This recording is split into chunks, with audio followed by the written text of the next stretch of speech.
Hi friends, ఈరోజు recipe వచ్చేసి గుత్తి వంకాయ కూర. చాలా టేస్టీగా ఉంటుంది. అలాగే చాలా సింపుల్ ప్రాసెస్లో చేసేసుకోవచ్చు. ఎలా చేసుకోవాలో చూసేద్దాము. ఫస్ట్ అయితే నేను ఇక్కడ 1/2 kg వంకాయలు అయితే తీసుకున్నాను. ఈ నల్ల వంకాయలతో చేసుకుంటే గుత్తి వంకాయ కూర చాలా టేస్టీగా ఉంటుందండి. ఇప్పుడైతే ఇక్కడ నేను వంకాయలను అయితే కట్ చేసుకుంటున్నాను. ఇలాగ సాల్ట్ వాటర్లో వేసుకుని కట్ చేసుకుంటున్నాను. వంకాయ కూర అనేది చాలా టేస్టీగా ఉంటుంది. ఇలాగా మనం మసాలా పెట్టి చేసుకుంటే. ఇప్పుడైతే నేనైతే కొంచెం ఆయిల్ వేసుకొని ఈ వంకాయలన్నిటిని ఫ్రై చేసేసుకుంటున్నాను. కట్ చేసుకున్నవన్నిటిని ఇవి కొంచెం బాగా మగ్గిన తర్వాత ఇక్కడైతే వంకాయలోకి మసాలా అనేది ప్రిపేర్ చేసుకుందాము. ఇక్కడైతే 2 ఆనియన్స్, అలాగే చిన్న దాల్చిన చెక్క ముక్క తీసుకున్నాను, 1 స్పూను ధనియాలు తీసుకున్నాను, అలాగే చిన్న కొబ్బరి ముక్క తీసుకున్నాను, ఎండు కొబ్బరి ముక్క, లేదంటే పచ్చిదన్న యాడ్ చేసుకోవచ్చు. ఒక 10 వెల్లుల్లి రెబ్బలు, అలాగే జీలకర్ర 1 స్పూను, గసగసాలు వచ్చేసి 1/2 స్పూను, అలాగే 1 స్పూన్ వచ్చేసి నువ్వులు తీసుకోవాలండి.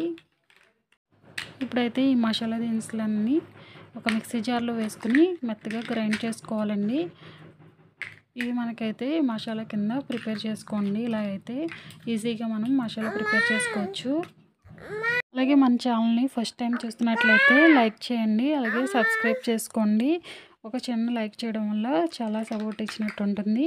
ఇప్పుడైతే వీటన్నిటిని మిక్సీ జార్లో వేసుకుని మెత్తగా గ్రైండ్ చేసేసుకోవాలి. ఇప్పుడైతే ఇలాగ మెత్తగా గ్రైండ్ చేసుకున్న తర్వాత వంకాయలను కూడా పక్క తీసి పెట్టుకున్నాం కదండి.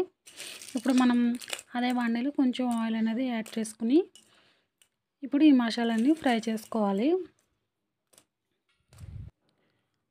అలాగే మనం దీంట్లోకి చిన్న చింతపండు రవ్వ ఉంటే చాలా బాగుంటుందండి, లేదంటే టమాటానన్నా యాడ్ చేసుకోండి.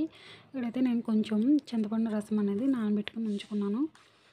ఇప్పుడైతే మనం ఆయిల్ బాగా హీట్ అయిన తర్వాత ఇప్పుడు దీంట్లోని మసాలా పేస్ట్ని వేసేసుకోవాలి. ఆ తర్వాత కొంచెం సాల్ట్ యాడ్ చేసుకుని తగినంత పసుపును కూడా యాడ్ చేసుకోండి, అలాగే కారం కూడా యాడ్ చేసుకుని ఈ మసాలాలన్నీ బాగా ఫ్రై అవ్వాలండి. మనకి నూనె అనేది పైకి తెలియేంత వరకు, పచ్చివాసన పోయేంత వరకు ఫ్రై చేసుకోవాలి.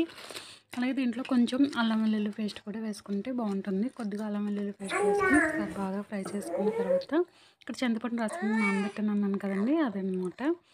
అలాగే ఒక చిన్న కరివేపాకు రెబ్బని వేసుకుంటే టేస్ట్ అనేది బాగుంటుంది.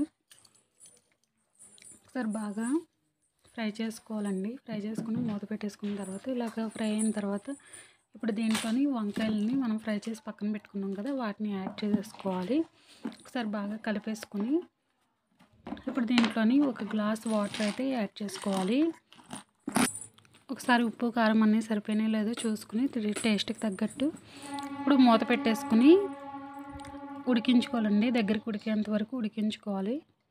మనకి ఉడికిపోయిన తర్వాత కర్రీ అనేది రెడీ అయిపోయిందండి. చాలా టేస్టీగా ఉంటుంది. మీరు కూడా తప్పకుండా ట్రై చేయండి. వేడివేడి రైస్తో ఈ గుత్తి వంకాయ కూర వేసుకుందంటే సూపర్గా ఉంటుంది.